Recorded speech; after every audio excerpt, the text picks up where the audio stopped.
It's a pretty interesting topic. There's a lot of debate about whether or not lawyers should learn to code. I'm from Sydney, so in Sydney at least, there are some firms who are teaching their lawyers to code in various ways. And so the question is it sort of valuable and worth it? As I was sort of walking around this morning, there are a couple of people who are having a bit of a debate about what is code and do we need a definition of coding at the beginning.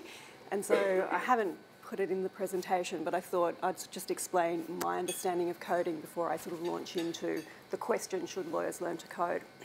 So coding, as I understand it, is programming the computer to do something. So you learn different languages for different things to actually, it then gets converted all the way back into sort of zeros and ones, and it tells the computer what to do. So if you imagine when we're sort of typing in a Word document, there's someone who sat in the background and said, when you press a W, this letter W is going to appear on the screen and it's going to have this particular shape. And when you press a save button, this stuff is going to happen in the background. And there are sort of particular languages for controlling the computer in that way, communicating with the computer to tell it what to do. And if anyone's technical, and that's a really bad definition, I'm really sorry, but I think it will get us by.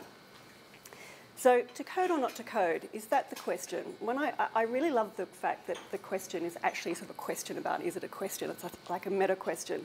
And it's clearly to me getting at the idea that the legal industry is changing sort of very rapidly, and we need to have some response to that. And part of the changes is not just new business models, but part of the change is all about new technologies. So I've really sort of taken as the question, what role, if any, should coding play in our response to the new technologies and sort of the new world that we find ourselves in? Discuss. So to sort of work our way sort of through that question, I'm going to do three things. One is tell you a little bit about myself. One is to tell you about my sort of journey from sort of a lawyer to actually deciding to code, and what I've learnt along the way. So let's start with me. I'm not your sort of typical coder, and I started my life like sort of everybody here, or just about everyone here, I think, as a lawyer. So initially I started as a lawyer at Freehills. I practiced there for quite a long time, became a senior associate, specialised in patent litigation, so clearly had a bit of a technical bent. I then decided to move into knowledge management and went to Gilbert and Tobin, where initially I was a professional support lawyer, so working with other lawyers to draft content, keep lawyers up to date, all that sort of thing. And eventually I became the head of knowledge at G&T and spent about 10 years sort of being the head of knowledge at G&T. I then decided I wanted a bit of a change. I'm a bit of a curious person, and decided that I would go and do a web development course because I thought this coding thing would be fun. Lots of people thought I was insane and should be going off to sort of France and learning French or something like that, but I decided to do coding instead. And now I'm sort of back at a firm, McCabes. So I wanted to sort of talk through my journey to coding and my sort of initial sort of steps in working with technology, because there are sort of quite a few lessons which I've learned along the way, which will give you sort of the context for where I think coding for lawyers actually sort of fits. So my journey with technology, and not using technology just as a user, but actually developing technology and sort of designing technology, actually started with a really simple project. So when I was at G&T, way back when, we did a project which was about document styles, what were the look and feels, and those document styles had to be converted into something which the lawyers could use. So it sounds like a sort of very simple thing to do, and we worked with IT on converting those styles into something that the lawyers could use, and a critical part of that was actually building, quite a simple word toolbar that the lawyers could use to actually apply the styles. Now, one of the really interesting things which I experienced when doing that project was that there was just this gulf of understanding back then between what I thought would be sort of a simple and easy thing for lawyers to use and what the developers which I was working with thought would be a simple and easy thing to use. And we would have these sort of endless conversations where I go, that label over there, that's not going to work for the lawyers, and the fact that there's like 4 different sort of buttons that they've got to press to apply that style is not going to work for lawyers. And the responses would be, but it's really hard to actually sort of do something sort of different, and the lawyers, they should just really sort of get on board with the program and we'll just train them up. And we sort of had this sort of ongoing debate, and as I sort of delved more into technology, what I eventually discovered was we were having a debate about how to approach design. And so it wasn't really my first introduction to the issues of design, and that technology implementations aren't just about the programming, but there's a piece in there about how you design what you're doing and what the goals for your design are. And what we are actually experiencing, I discovered when I sort of did more research in the area, was that there's a debate about how you should approach design. Systems design, so there's an approach, do you design it around the system and what the system can do, or do you approach it from the user's perspective? And I, having been sort of a lawyer sort of very recently, having known what it was like to be sitting there at 2 o'clock in the morning, had a great deal of empathy for the idea that we should make it as simple as possible for the lawyers to use because, they've got other things to worry about. And this is user-centred design. This is a bit of a definition of design. It's about connecting the people to the system and making sure that all aspects of the system work together. So I discovered design, and when I started talking in my firm about design and design thinking and things like that, people thought that I was like a little bit crazy, but I this was quite a long time ago, persisted with it. And it turned out that this design thinking, user-centred design, was actually a really important part of technology projects. And people there's some software companies that use it. You might have heard of a small software company called Apple. They use design thinking and user-centred design to make sure that they have really good products. This is an extract from a group called IDEO. They're sort of one of the leading sort of innovators in the world, and if you're in the States in particular, you will go to IDEO to help them to innovate. So this sort of idea of design thinking is really important for innovation. And it is coming to law. So this is a photo of the legal design lab set up at Stanford. So Stanford has got quite a lot of things around sort of law and technology and how it's transforming the profession. And they have a whole group of people focused on legal design because it is in part what will drive innovation. And there was even a legal design summit in Helsinki just recently. So my sort of first project introduced me to design and the importance of design.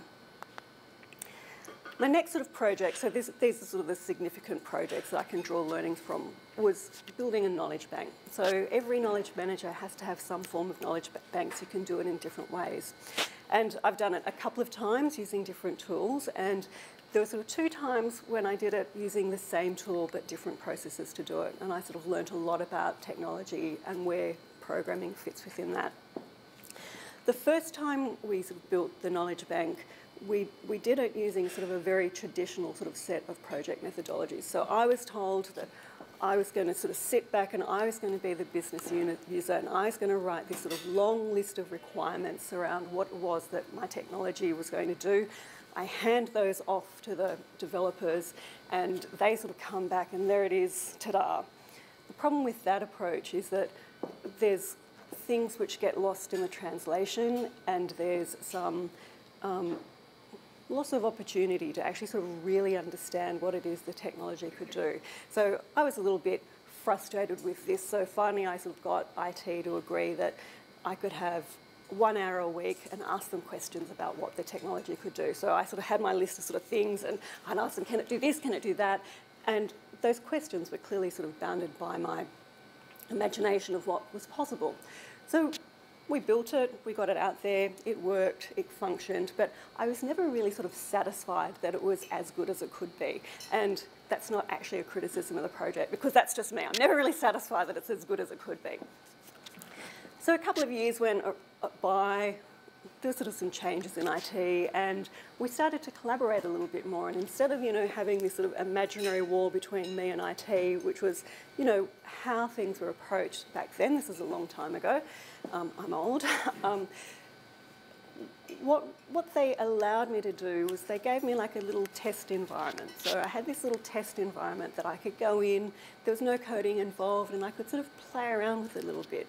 And then in my little test environment, I thought, wow, there were these like really hard problems which we never solved. Maybe solving them this way, the way that I first imagined, we could solve them this way. So I took my little test environment, I sat down with some lawyers and we had a look at, you know, what I was doing. They went, no, that won't work. And so then I went back to my little test environment and thought, well, I can't fix that. I'll just go and have a chat with my mates up in IT and ask them if there's sort of ways in which we can, you know, fix this. And so we sort of would sit down, and it wasn't a formal project or anything like that, and we weren't actually sort of running a redesign, but I was just, you know, I just wanted to do it sort of a little bit better, and I was a little bit curious. So we, you know, my technical term is we mucked around for a little bit until we got something which we actually thought was pretty good.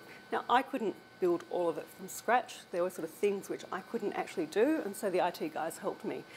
And when we actually sort of pulled it all together with the users, with the IT guys and with me, all working sort of together to actually understand what was possible within the technology set that we had, what the users wanted, and how we could fit them together, we actually came up with something which was much better than our initial tool which we'd rolled out. And we won an award for it. So we won one external award, we were follow-up, we came second in sort of another external award, and internally we also sort of won an award.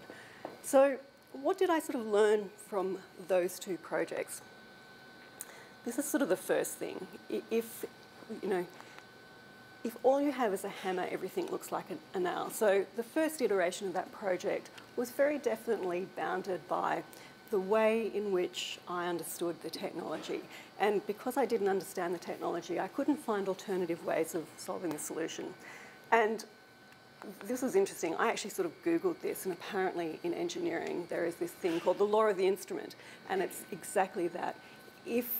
If you don't understand what's possible and the only thing you've got is one particular tool, you're going to use that tool to do it. And I see that all the time in my work with lawyers, so we're all very familiar with Word, and I've done some information management as well, and I sort of see people doing things in Word that it's so difficult to do in Word, but that's all that you can do. You just need some help in actually sort of understanding how to do it differently.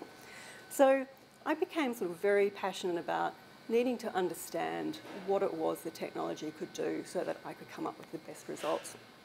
I also became very passionate about the role of teams in actually building sort of new technology, buying technology, evaluating technology, and that the teams needed to be multidisciplinary teams. I was never going to be the person that could do it all. IT was never going to be the person that could do it all, and the users were never going to be the people that could do it all. So having multidisciplinary teams is really important. And being adaptable and agile. Now, I hadn't heard of the agile methodology, which is a software development methodology, but what I was actually doing when we were sort of doing my little mucking around project, where I was sort of asking IT for some help, was actually being agile. And when I sort of started reading about agile, I thought, oh my God, where's that been all my life? And so working that way with IT and with others is really important. And then iteration. It's like software, technology things, they're never right the first time. It's very unlike law, where you have to have it perfectly right the first time, because if you don't, you know, your client's case might fail, the contract might fail. Technology is all about iteration and improving. So that was sort of the key things which I sort of learnt over sort of 10 years before I decided to code. So just to sort of recap, understanding the technology is really important, but it's not just about the technology. It's also about the people, it's about your users, and it's about the team that you sort of bring to the table. So obviously I sort of ran a lot more projects than those and sort of dealt with a lot more technology than those, but at some point I decided that I wanted to do something completely different. So I'd been at G&T for a long time, and I decided that I would go and learn to code. And so people always ask me, why did you do that? And I blame my son. So my son did a philosophy major, and he did honours in philosophy, and you know, everyone knows that that's a well-worn sort of path to coding. He then got a job in a web development company as a content manager, and then thought, I think this would be sort of a pretty cool thing to do. And he managed to transform himself from being, you know, basically the most liberal arts type of person that you could possibly imagine into a developer. and he's now a professional developer. And when he was doing his sort of training, he did some in it, and I saw what he was doing. I thought, wow, he looks like he's having like quite a bit of fun there, and he's learning sort of a lot of really interesting things, and maybe I could do that. And I never imagined that I would actually be able to do that. It's like that I could go from, you know, a person who's mostly got a sort of a word-based background into doing this sort of code. And I decided he was having way more fun than I was having, and I was going to go and do it too. And I remember talking to him and said to him, do you think I could do it? And he goes, yeah, why not? And so I did. So what did I do? So I don't like to do things by half, so I threw myself into a 3-month-long web development intensive boot camp. And this is my class. As you can see, I raised the average age quite significantly. And this person here, he was a beautiful young man, and it was his first year out of school, not even out of uni, so he was sort of very young. And he had the great fortune to sit next to someone who was old enough to be his mother. He was really nice about it. So I joined this class, and the purpose of this class is to get you to be a web developer. And the idea is when you're sort of finished, you can become a web developer. And all of these people went into web development, so they've got sort of a pathway into careers for that. I didn't think I wanted to do that. So what did we do? You'll be surprised at all the different things that we did in sort of transforming into web developers. The first one was that we actually sort of learnt how to learn and how to problem solve. So before we actually started the course, we had to demonstrate that we were able to learn ourselves, by ourselves, how to code. So they sent us some resources, and to get into the course, part of your application had to be a website. So they sort of immediately knocked out the people who were never going to be developers, because if you can't learn to learn in developing, you just cannot do it. So I went from not knowing anything really about code. I'd done like a tiny little bit of HTML, and you're sort of sitting there at night thinking, why am I doing this? But, you know, looking at their resources and trying to sort of nut out how to actually sort of do this thing so that I could produce something on the page. They also sent us materials, this was before we started, to learn to type. So that sounds a little bit funny because I can already touch type, but developers use different keys all over the sort of keyboard that you've never even heard before, and you have to contort yourself a little bit, and it made the developers that I'd initially had sort of, you know, interesting discussions with in some of my first Word project who were saying, yeah, it's only 4 keys, like what are they worried about? Made me understand where they were coming from. So we had to learn to type, and there are special programs that you can learn to type as a developer.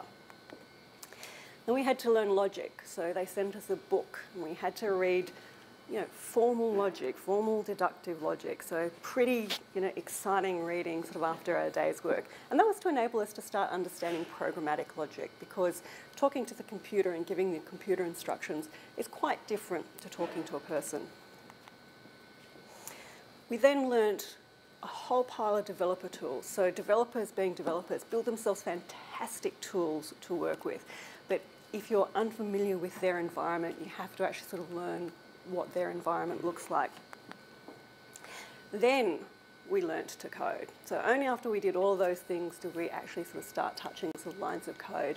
And we did languages that were designed for the web. So we did HTML, CSS, JavaScript, and we also did Ruby, which is an alternative to JavaScript, essentially. We then did a whole pile of frameworks. So developers, you have sort of languages, and then there are frameworks which you can use. Developers are unbelievably collaborative and systematic in sharing their knowledge, in pulling it together, in pulling together frameworks which other people can use and sharing them. There's always something that someone has done before, and they just give it away for free. It's like unbelievable. It blew my mind as a sort of knowledge manager who spent a long time in law firms trying to get people to talk to each other to discover this whole alternative culture out there. So we learnt different languages, and we did things like regular expressions, which is a sort of search language across words. That's probably the best way to describe it. It's a very weird way of doing things, and I wasn't sort of really great at very many of these things, but because I'm old and I'd done like very old-fashioned searching when searches first came out, regular expressions just made perfect sense to me, whereas all my friends, including my little friend who was, you know, just from school, he'd look at it and go, this just doesn't make any sense. It's like, it's too hard. It's like, where's Google? But, you know, so I was the regular expressions person. So we learned about web architecture, the use of APIs, how it all fits together, and databases. So we were doing what's called both front end and back end. So front end is getting it up on the screen, and back end is ensuring that, you know, if you want the data to persist, it can persist. So both front end and back end. So we design databases, we use SQL language to find things. We also use different methodologies so to do the development. So one methodology, which was my favourite, was error-led development. So basically, you write a little bit of code, see if it runs, and then you go and fix this of the error. It's a little bit more sophisticated than that, but I was very good at creating errors, so I thought I'm going for error-led development. And there was another one, test-driven development. You write your test in code about what you expect the machine to do, the computer to do, and then you write your code. And then you run your test to see if it works, and then, if it doesn't work, you go back and fix your code. And I thought, wow, that's like way too hard for me. So I went error-led development. That'll be my sort of methodology. And then we learnt how to deploy the code. How do we get it up into the web? So a lot of what we did was actually run locally on our machines. So if all of that sounds like it's Dutch to you, it was very much Dutch to me when I sort of started working on with this thing. But so we did quite a lot. And through the process, so it was a 12-week course. We would study a sort of particular area for 3 weeks. They would give us lots of homework. I never once finished all the homework. There was like way too much homework and it was way too hard. And then every week or every fourth week we would do some form of project. And some of them were free-form projects and some weren't. So in my projects, so here are some of the tools. So this is where we started with the command line interface. So this is actually just everyone can have that on your computer, but this is just a different way of navigating your computer. And importantly, you can run things. So I sort of now I'm running some things from the command line on my computer. And we spent literally 2 days working out just how to sort of navigate our computer. And you can see this is something that I was running, and maybe you can see the red, I've got an error in there, it's telling me that it's all wrong, but eventually you can see I've got it fixed. So we had to become familiar with that particular environment. This is my code editor. So this is, I'm building a little database, I'm doing some research, so I've built myself a little research database for it. This is my schema, or my taxonomy, my metadata model, and I love the developer tools that they've got. You can see that there are all these different colours. When I make a mistake, the colours go funny, and you go, oh, the colours are funny, I better go and find that mistake. And you get to, because you're a developer, you get to pick your colours, and there are all sorts of schemas out there. So my son, one night he goes, oh wow, I found the perfect one for you, it's got a lot of pink in it. Unfortunately, there's not very much pink there, but so you pick your colours. And this would be really nice, if you're drafting a contract, if all of a sudden it could sort of, go a different colour when you sort of, you've got a mistake or you've got like a grammatical error. This is the console, so this is in everyone's computer, but if you're a developer, you could go and look here when you're sort of doing web stuff to see, is there something going on? Do I want to copy something? How's it working? This is a fantastic tool called GitHub. So this is the way developers share code and work collaboratively on code. And when I saw GitHub, I thought, oh my God, we should have GitHub for lawyers. Because one of the things that you can do with it is you can branch it, so you can have multiple versions of a particular website or series of code running at the same time. Now that doesn't sound particularly relevant to lawyers, but when I was working with banking and finance team, for example, they will send out a single document to 10 people for comments, and then the document comes back and they've got to compare it to the original, and the process is really quite cumbersome. Whereas in this one, if you sent it out to 10 people, you'd create 10 branches, it would come back and it would automatically tell you where all the changes were, and you could work through and go, well, I like that one, I don't like that one, I like that one, I don't like that one. It's like, it's amazing. I thought, we need GitHub for lawyers, but I'm not going to build it. And then free help tools. It's like we learned there are so many resources out there for the web, and it's web development, and it's so different to the way in which we sort of approach law. So what did I build?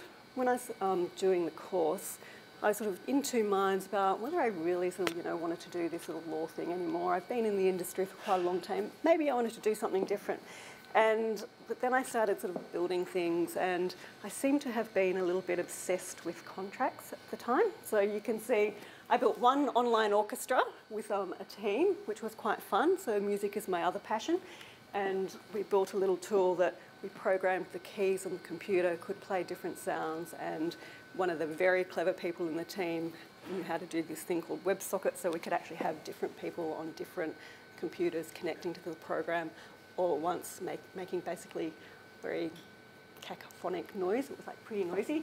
So we did that. But then I started sort of thinking about, wow, if I could build a database, what if I put, clauses as sort of little sort of separate entities in the database? Then I can classify those sort of clauses, and I can sort of figure out how much is really sort of obligation and how much is really just gump. And I thought, well, what if I was sort of a user and I'm a company? What if I, took that sort of concept, and rather than just sort of classifying sort of the obligations, what if I tried to extract the obligations? Because if I've got a series of agreements with sort of a bunch of people, and I'm a company, even 10, I want to know when those sort of agreements, when those tasks are sort of due to be performed. I didn't know there were tools like this out there. And I thought, well, extending it again, what if we did contracts as a form of communication? So instead of, big, long list of sort of obligations and all the boilerplates at the end, what if we imagined contracts as a way of communicating with people about what we should do? And so I built sort of a bit of a graphical interface to a contract which stepped you through. It wasn't very beautiful because I really hate CSS, which is the code that you use to style it. And then I built my long online orchestra. So what did I get out of that? More law of the instrument. So the more you know about what the technology can do, the more likely it is that you can sort of imagine different ways of doing things. So how did I find it? I found it really hard. So it was really hard. It really bent my brain. I hadn't had to learn so much so quickly in a very long time, and it was quite different, and more different to practicing law and to legal logic than I actually expected it to be. So what I found, firstly, was that the logic that you have to apply when you're coding is far more rigorous and detailed than the logic which you have to apply when you're sort of talking with other people, because the computer does not interpret. The computer does not interpret your words at all. The computer doesn't understand words, and if you've missed a step, it doesn't know what to do. So it's quite detailed. So that example of the keyboard, you've got to say to the computer, when it's pressed down, do this. It's really quite specific. So there's a logic element to it.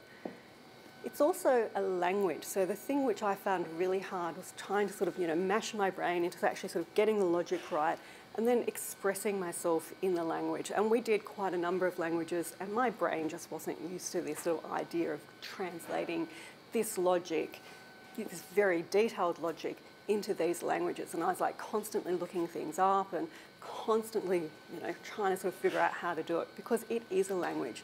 And because it is a language, you have to practice it a lot to become fluent in it, so that you sort of remove the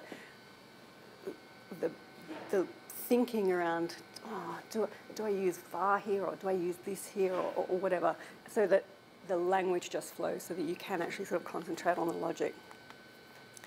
The last thing I found is that the computer is a really, really, really tough judge, and the computer is always right.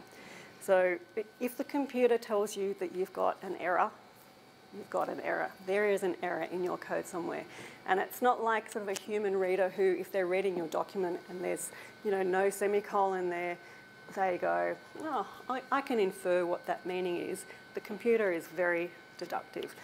If it's missed it, it will just stop. So it'd be like you've sent a document to the client, or you're sort of standing in front of the judge, and they just say to you, can't go any further. I'm stopped. I'm not reading your document anymore. They don't really give you a lot of clues about what's wrong, and you've got to go back and sort of pour through your document to sort of find out where is that mistake, and then, you know, you find it, and it could be a missing semicolon or a bracket or something like that, and it's like, oh, you fix it up and then you try again, and they go, oh, I'm stopped again.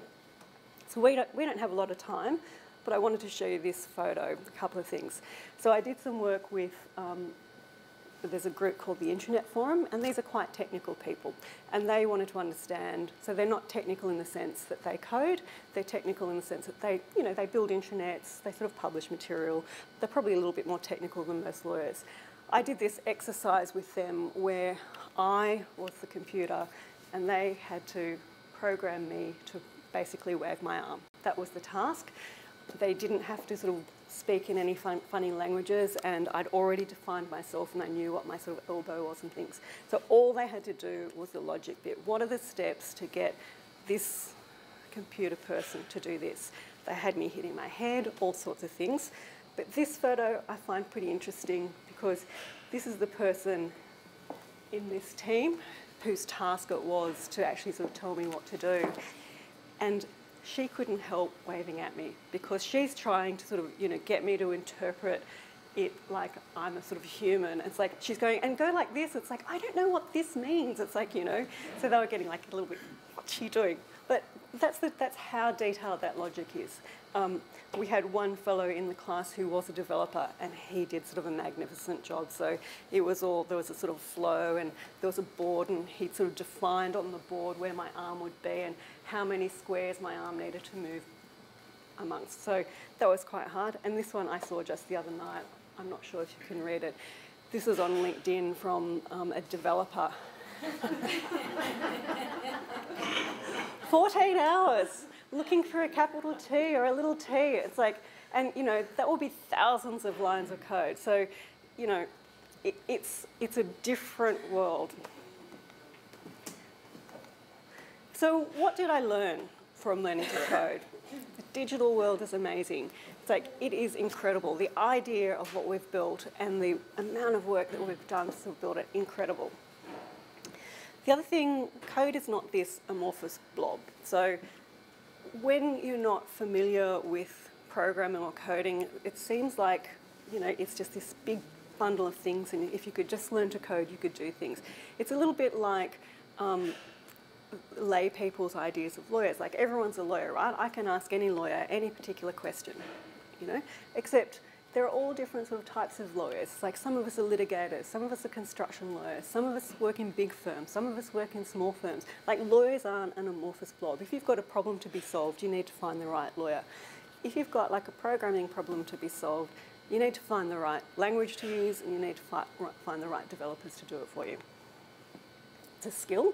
So it's not just knowledge. It's not like reading sort of, you know, the books at uni. It's actually something you have to practice a lot. Complex.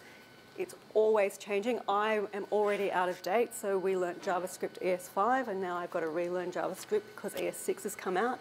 And every time I pick something up or, you know, go to build something, my son says to me, "Oh, if you spend another 100 hours sort of learning this new tool, it will save you time." It's like, oh, it won't. But there's always something new.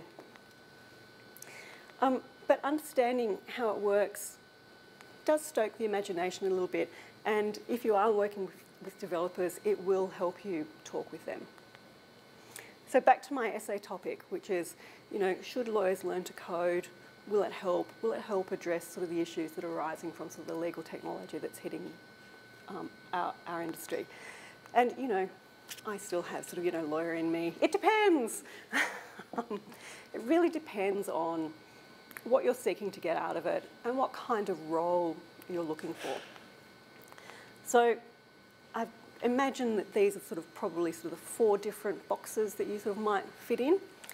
On the one end, you might be curious, like I am. I'm not necessarily claiming to be creative. You might be curious, you might be creative, or you might be looking for a career change. And there were actually quite a number of lawyers in the developer community, so people who had transitioned entirely out of law and learnt to code. And they're really highly regarded and highly respected because our sort of capacity to problem solve, although our logic is not the same, we are sort of far more logical than other industries and sort of practitioners. They actually did really well. So you might just be curious, and if you're curious, I think give it a go. You'll probably get something out of it.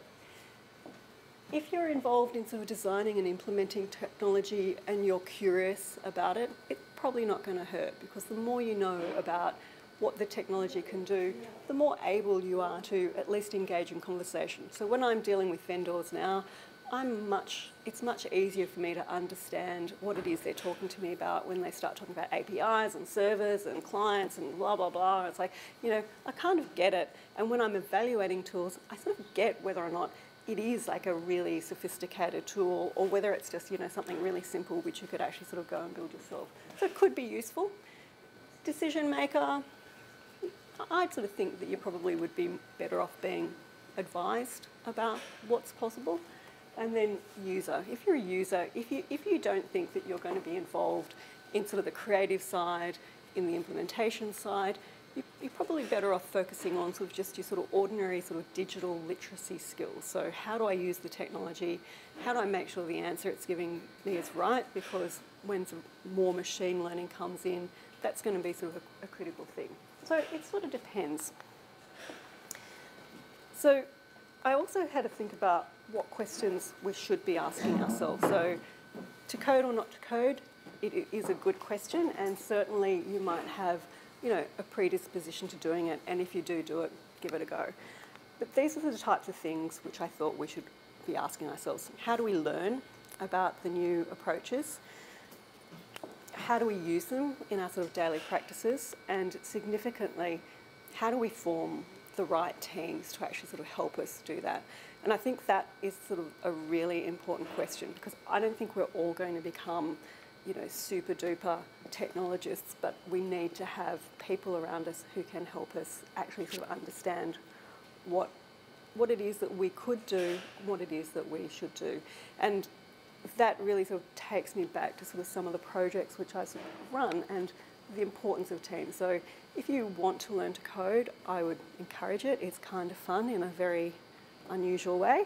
But really, I think the modern world will be about working together in teams. So these are my recommendations. Do something. So the technology landscape is changing sort of too quickly to do nothing. You need to do something. You really need to learn to collaborate, and to collaborate with people outside law, and really start building teams to know what's possible, what you want to do, and then give it a go.